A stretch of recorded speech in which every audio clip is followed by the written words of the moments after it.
Hello student. तो ये है क्लास 10th मैथ्स का अभी 2026 का पेपर सेट जो मेरे हाथ में है।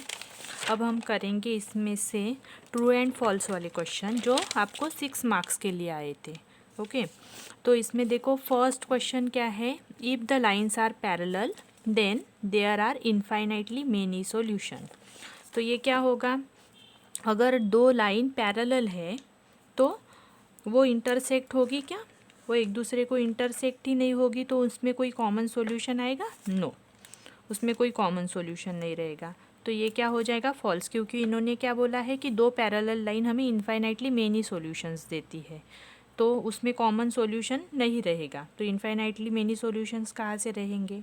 तो ये स्टेटमेंट क्या हो गया हमारा? फॉल्स हो गया। अगर क्वेश्चन में आपको पूछा होता कि कोइंसिडेंट लाइन के लिए तो इनफाइनाइटली मेनी सॉल्यूशंस होता, कोइंसिडेंट लाइन के लिए इनफाइनाइटली मेनी सॉल्यूशन होता है। ओके, चलो नेक्स्ट पे चलते हैं। क्वेश्चन नंबर 2 है, अ quadratic equation ax square plus bx plus c is equals to 0, a is not equals to 0, has no real roots if b square minus 4ac is greater than 0। देखो, B square minus 4ac is greater than 0 रहता है तो roots क्या रहते हैं? बोलते no real roots रहते हैं, ऐसे इन्होंने बोला है। But B square minus 4ac is greater than 0 कब रहता है? जब रूट्स रियल एंड अनइक्वल होते हैं। ओके बेटा, रूट्स रियल एंड अनइक्वल होते हैं तब ये डिस्क्रिमिनेंट ग्रेटर रहता है।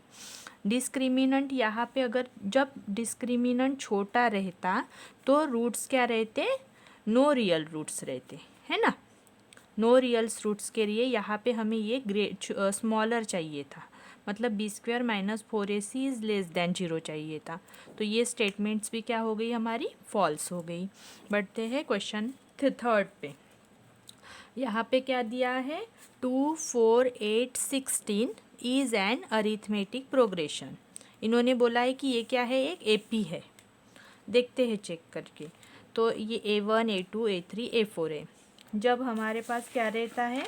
कॉमन डिफरेंस जो है वो सेम आना चाहिए। कॉमन डिफरेंस अगर सेम होता है कॉन्जिक्यूटिव टर्म के बीच में तो ही वो क्या होती है? एपी होती है।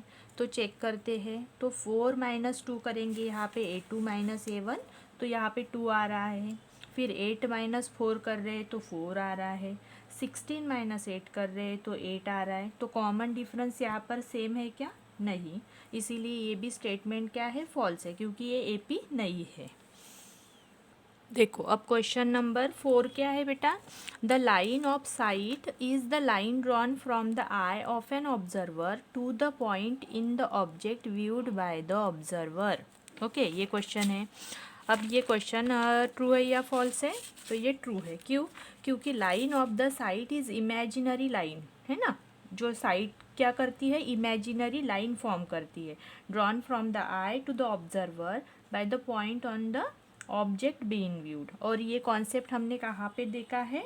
हाइट एंड डिस्टेंस में, ट्रिग्नोमेट्री में, है ना। ये क्या कहाँ पे दिखा है हमने? ट्रिग्नोमेट्री में देखा है। ओके, तो ये भी क्या है? ट्रू है। अब क्वेश्चन 5 वाला देखते हैं। फिफ्थ में क्या बोला है? The tangent to a circle is perpendicular to the radius through the point of contact, है ना। सर्कल पे जो टेंजेंट है उससे अगर हम पॉइंट ऑफ कांटेक्ट से थ्रू करते हैं तो वो रेडियस पे क्या बनाती है? परपेंडिकुलर बनाती है। तो ये बेसिक थ्योरम है हमारा सर्कल चैप्टर में। तो ये क्या है बेटा? ट्रू है। ओके, अब क्वेश्चन नंबर 6 देखते हैं। क्वेश्चन नंबर 6 में क्या बोला है? The probability for any event P of E plus P of E bar is equals to 1। तो ये ऑब्वियसली ट्रू है, क्योंकि ये क्या है? हमारा फॉर्मूला ही है। तो नेक्स्ट इसमें क्या हम कवर करेंगे? पेपर सेट में से 6 मार्क का MCQs हम कवर करेंगे नेक्स्ट टॉपिक में। तब तक के लिए लाइक करें, शेयर करें एंड सब्सक्राइब करें for more videos. Thank you so much student.